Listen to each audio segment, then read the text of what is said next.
Right, these are the auxiliary lights off my 1200 GS, my 2014 GS, and they both stopped working. And I was despairing, thinking I was going to have to buy some more from BMW or possibly get some second-hand ones. They're extremely expensive.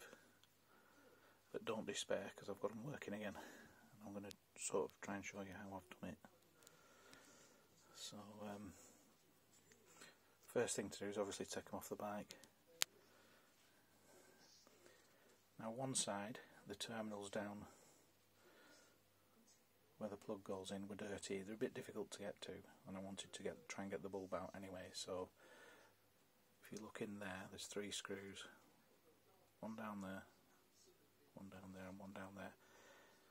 Now they've cheekily filled those with hot plastic, but if you've got a really long, fine screwdriver, you can pick the plastic out of them.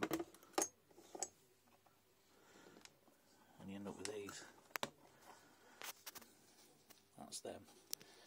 Tiny little T10s, but you need a fairly long torque to get them to them. They're just that's just an Aldi torque from an Aldi torque set. So I've just put them there so I don't lose them. So I'll take them out of there. Okay, the front of the lamp will come off like that. So if you can get in there and clean them, I managed to do it with a penknife, but if you've got something like a fine Dremel, just get in there and clean them. Alright, that cured one side. One side started working again. This one is a little bit different. And I'll show you what steps I took further now. I'm just going to have to pause it because I'm doing it one-handed.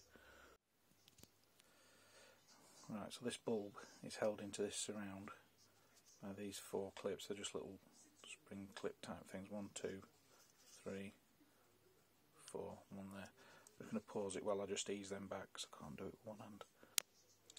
Right, so that's out, and that is your actual LED bulb. That is a Osram bulb, and that is the code for it. It's a JFL CF 2.2. Now you're pretty much stuffed getting one of these in Britain, but I have found a Russian website of all places that sells them, and I've emailed him to ask him if he'll ship one to England, because I thought this one was buggered. And really, when you look at it, you possibly think it will be, because if I can just show you, can you see that crack opening up? In fact, you can just see the printed circuit board inside. So moisture's obviously got in there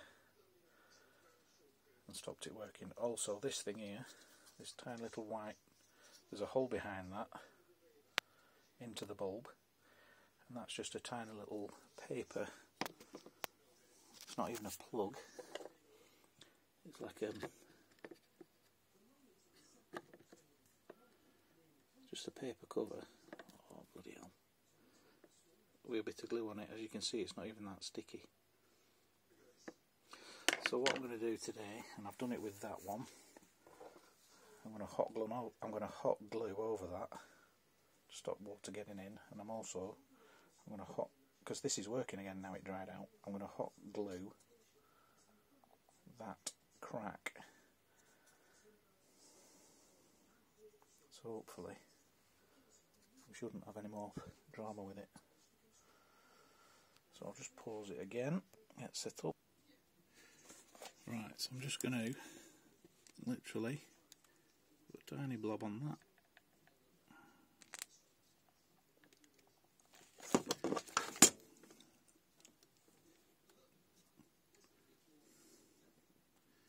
And seal that in.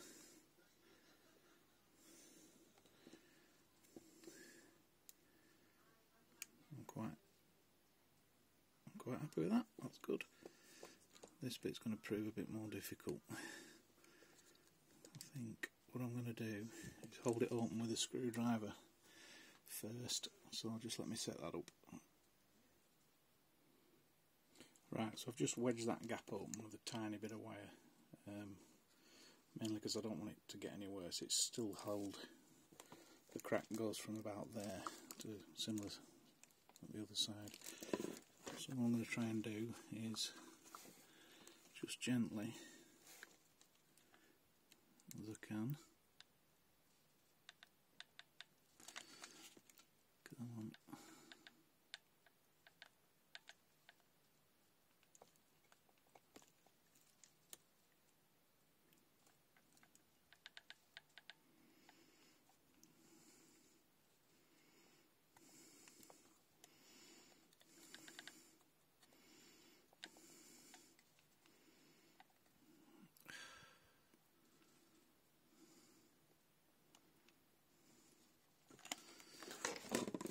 Smear some of that hot glue in there, take that out, close it up, burn my hands wiping that. Ouch. Ow.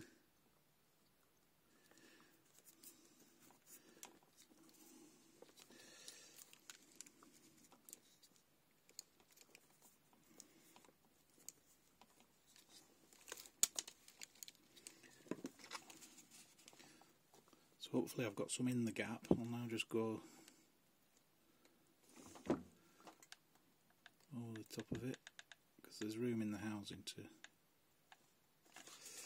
come on, there's room in the housing to accommodate this extra sort of thickness.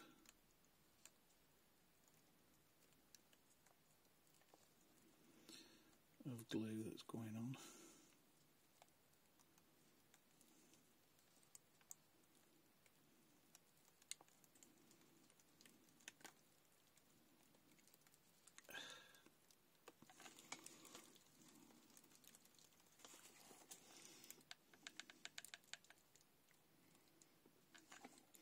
I'm shaking because I'm trying to pull this trigger but not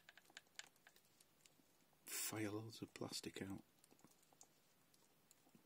Just trying to do it as gently as I can.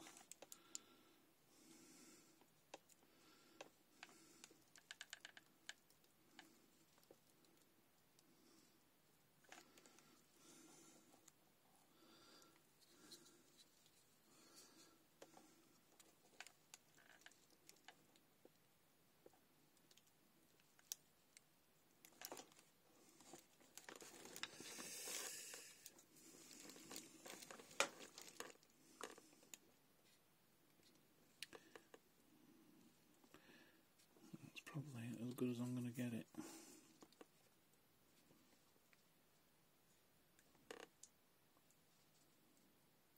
So I'll put it all back together. These 3 brass screws, I'm just going to put some thread lock in them.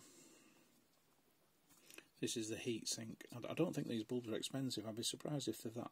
I mean, obviously there's going to be a bit of a charge to them, but I think the expensive part is the metal body, because that touches onto the shroud, for want of a better word. It then dissipates the heat because these run so hot. And that's quite a, looks like quite an expensive item to produce. So I'll just put that back together quickly. So that's them just loosely put on the bike. Just for the purpose of the video, I've not put them on yet, so they can be fixed.